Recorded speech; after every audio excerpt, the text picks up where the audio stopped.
Hi, welcome back to my channel Kalappira kitchen. കുറേ നാളത്തെ ഇടവേളയ്ക്ക് ശേഷം തുടർച്ചയായിട്ടുള്ള വീഡിയോകളുമായി ഞാൻ നിങ്ങളുടെ മുന്നിലേക്ക് എത്തുകയാണ്. എല്ലാവരും കാണണം, ലൈക്ക് ചെയ്യണം, ഷെയർ ചെയ്യണം, കമൻറ്റ് ചെയ്യണം, സബ്സ്ക്രൈബ് ചെയ്യണം. അടുത്തുള്ള ബെല്ലൈക്കൺ ക്ലിക്ക് ചെയ്താൽ ഞാൻ അയക്കുന്ന എല്ലാ വീഡിയോസും നിങ്ങൾക്ക് നോട്ടിഫിക്കേഷനായിട്ട് ലഭിക്കുന്നതായിരിക്കും. ഇന്ന് നമ്മൾ ഉണ്ടാക്കാൻ പോകുന്നത് ഒരു മലബാർ ഡിഷാണ്, ചിക്കൻ പത്തിരി, സ്റ്റീംഡ് ചിക്കൻ പത്തിരി. വളരെ സിമ്പിൾ റെസിപ്പിയാണ്, വളരെ ഫാസ്റ്റായിട്ട് ഉണ്ടാക്കാൻ പറ്റുന്ന റെസിപ്പിയാണ്. എല്ലാവർക്കും ഒരുപോലെ ഇഷ്ടപ്പെടുന്ന ഒന്നാണ്. അപ്പോൾ നമുക്ക് വീഡിയോ നോക്കാം. അപ്പോൾ അതിനായിട്ട് നമ്മളൊരു പാൻ വെച്ചിട്ടുണ്ട്. അതിലേക്ക് കുറച്ച് എണ്ണ ഒഴിച്ചു കൊടുക്കാം. എണ്ണ ചൂടായി വരുമ്പോഴേക്കും നമുക്ക് കറിവേപ്പില,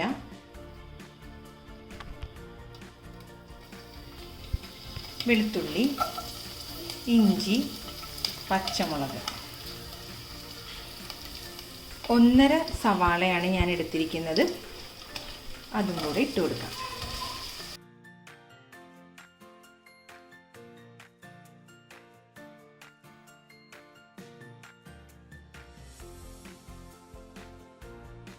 ഉപ്പ്, ഈ സവാള ഇത്രയും വഴറ്റുന്നതിന് ആവശ്യമായിട്ടുള്ള ഉപ്പ് ചേർത്ത് കൊടുക്കുക.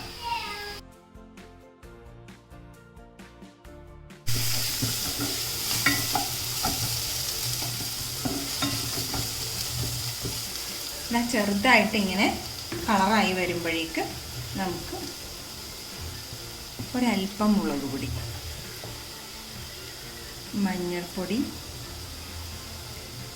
മല്ലിപ്പൊടി, മസാലപ്പൊടി, ഗരം മസാല ഒരല്പം കൂടുതലിടാം. പിന്നെ കുരുമുളക് പൊടി.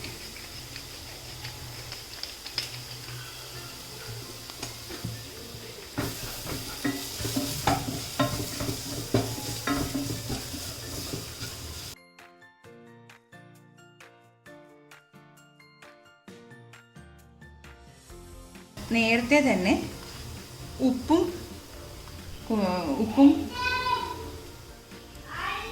കുരുമുളക് പൊടിയും ചേർത്ത് വേവിച്ച ചിക്കനാണ് ഞാൻ എടുത്ത് വെച്ചിരിക്കുന്നത്. അപ്പോൾ നമ്മളിങ്ങനെ മിക്സിയിലിട്ട് അടിക്കരുത്, പിച്ചി എടുക്കണം. അപ്പോൾ നമുക്ക് കടിക്കാനൊക്കെ കിട്ടും. ആ ഒരു രീതിയിൽ വേണം ഇതിനു വേണ്ടി തയ്യാറാക്കാൻ.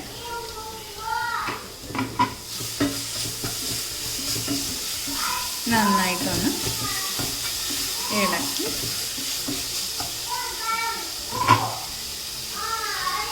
ഒരല്പം വെള്ളം തളിക്കണം. അത് നമ്മുടെ ഈ മസാല കൂട്ടുകളെല്ലാം അതിൽ ചേർന്ന് പിടിക്കാൻ വേണ്ടിയിട്ടാണ്.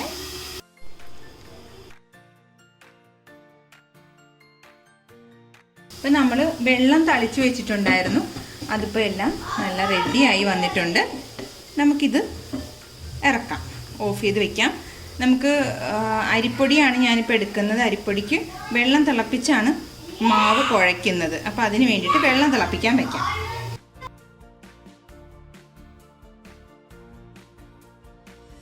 വെള്ളം തിളപ്പിക്കുമ്പോൾ നമുക്കൊരല്പം ഉപ്പിട്ട് കൊടുക്കാം.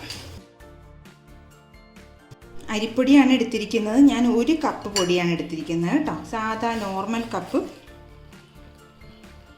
പൊടി എടുത്തിട്ടുണ്ട്. നമുക്ക് കുറച്ച് തിളച്ച വെള്ളം ഒഴിച്ച് അതൊന്ന് കുഴച്ചെടുക്കാം.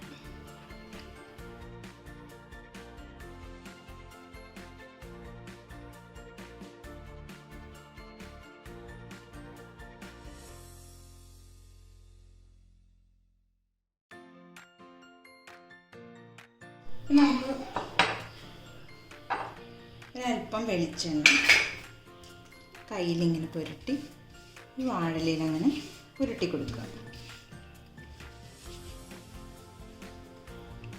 അപ്പോൾ നമ്മൾ പൊടി നനച്ച് വെച്ചിരിക്കുന്നത് നല്ല ചൂടാണ്. അപ്പോൾ നമ്മളിവിടെ ഒരു പച്ചവെള്ളം ഒരു പാത്രത്തിലെടുത്ത് വെച്ചിട്ടുണ്ട്. പതിയെ കൈ മുക്കുക, വളരെ കനം കുറച്ച് ഇങ്ങനെ അങ്ങ് പരത്തുക.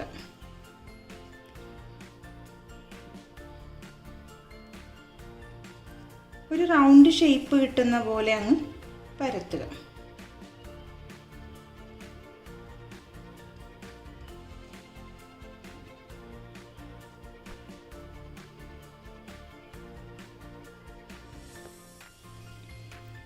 ഇപ്പോൾ ഇതാ നമ്മളിങ്ങനെ പരത്തിയിട്ടുണ്ട്. ഈ പരത്തിയതിൻ്റെ പുറമെ ഞാൻ കുറച്ച് ചിക്കൻ മിക്സ് ഇടുവാണ്. വീണ്ടും നമ്മൾ അടുത്ത ഇലയിൽ വീണ്ടും നമ്മൾ ഓയിൽ പുരട്ടി നമ്മൾ നേരത്തെ വെച്ചതുപോലെ തന്നെ 1 സ്പൂൺ മാവ് വയ്ക്കുക. വീണ്ടും തണുത്ത വെള്ളത്തിൽ മുക്കുക. കൈ കൊണ്ട് തന്നെ റൗണ്ട് ഷേപ്പിൽ കിട്ടുന്നത് പോലെ വളരെ കനം കുറച്ച് നമ്മൾ എടുക്കുക.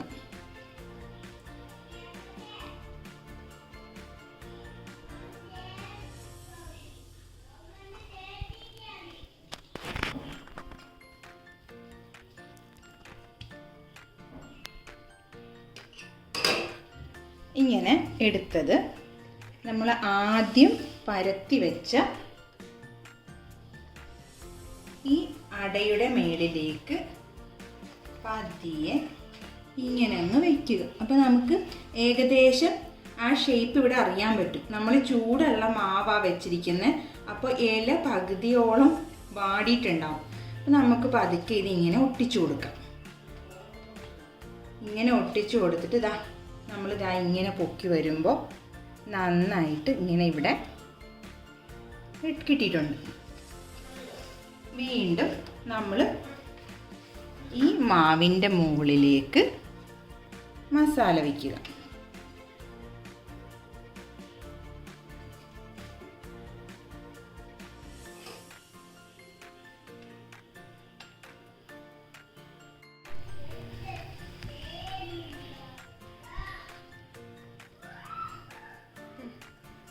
ഇങ്ങനെ നമ്മൾ ഇത് 4ാമത്തെ ലെയർ വീണ്ടും വയ്ക്കുവാണ്.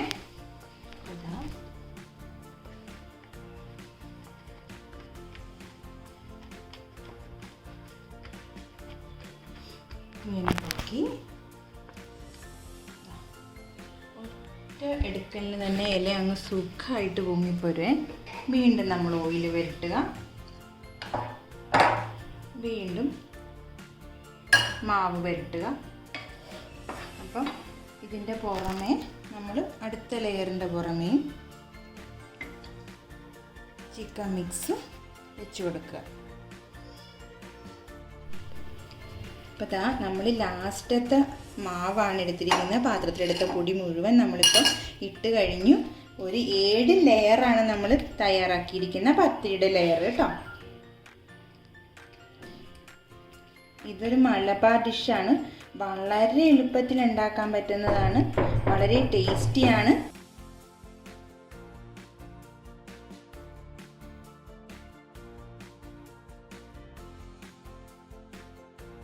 ലാസ്റ്റത്തെ പത്തിരി മാവും ഇതിലേക്ക് ഇതാ വെക്കുകയാണ്.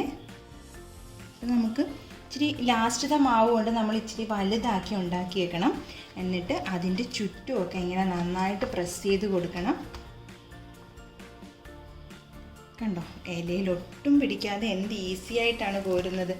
അപ്പോൾ ഇതാ ഇത് നമ്മളിങ്ങനെ ഈ സൈഡ് മുഴുവൻ ഇങ്ങനെ കൈ കൊണ്ട് വിരലുകൊണ്ട് നന്നായിട്ട് ചേർപ്പിച്ചങ്ങ് ഒട്ടിച്ചേക്കണം.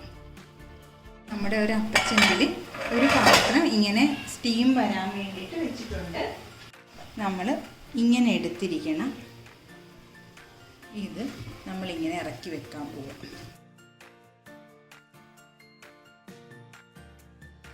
നമുക്കിനി ഇതൊന്ന് ആവിയിൽ വേവിച്ചെടുക്കാം. ഒന്ന് തുറന്ന് നോക്കാം വെന്തിട്ടുണ്ടോ എന്നുള്ളത്.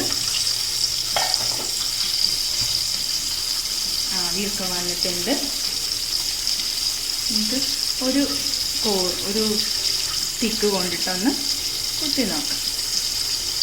വെന്തിട്ടുണ്ട്, ഒന്നിലും പിടിച്ചിട്ടൊന്നുമില്ല. അപ്പം നമുക്കിത് എടുക്കാം. ഒരു 20 മിനിറ്റ് കുക്കിംഗ് ടൈമേ എടുക്കുന്നുള്ളൂ കേട്ടോ.